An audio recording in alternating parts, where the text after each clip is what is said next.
Ayágídé wọn kì yóò bí ọlọ́gbọ́n owó ọ̀fà.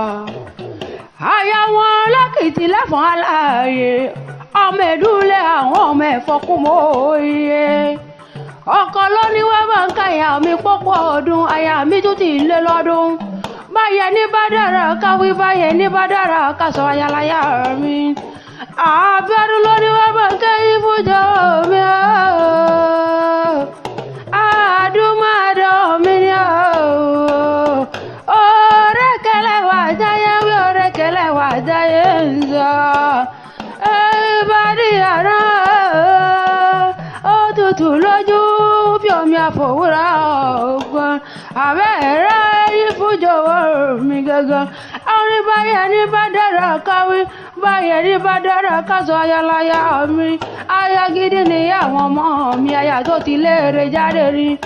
Olúwa ká mi o, wọ́n ní bọ́dún orógbó orógbó àgbò.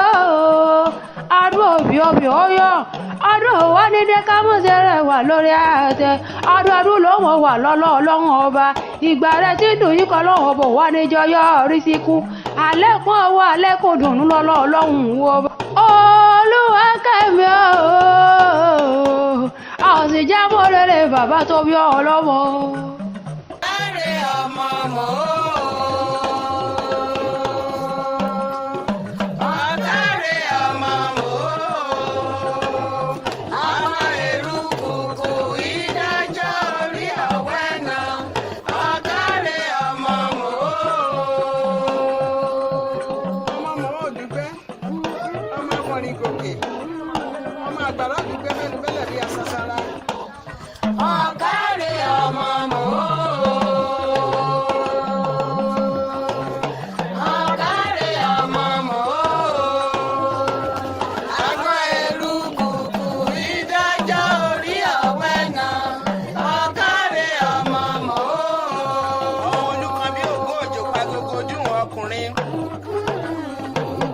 Ọmọ ògbé pàtàkì lérí aláàrú, ìkẹta aṣọ́nà gbé lérí ọmọ olúkan. Ọmọ ẹlẹ́jìgánmú ìyẹnì oṣù sòrò.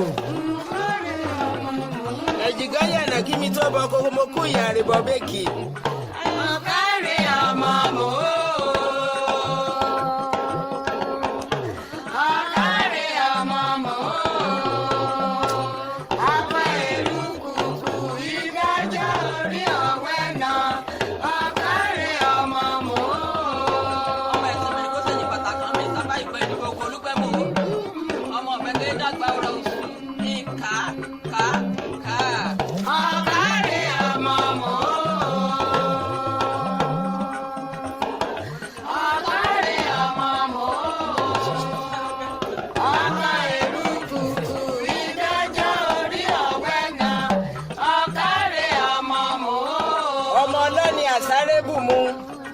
Ọmọ ilé ní àtẹ ẹ̀ka, ọmọ eléré mẹ́fà takọtabo létí ọ̀ni, èjì gbérí kege èjì pò mùmù mọ́lẹ̀. Ọ̀kàrẹ̀ ọmọ mọ́. Ọ̀kàrẹ̀ ọmọ mọ́. Àbá èrò kòkò ìdájọ́ orí ọ̀wẹ́ náà. Ọ̀kàrẹ̀ ọmọ mọ́. Ọmọ olúgbẹ́mọ o.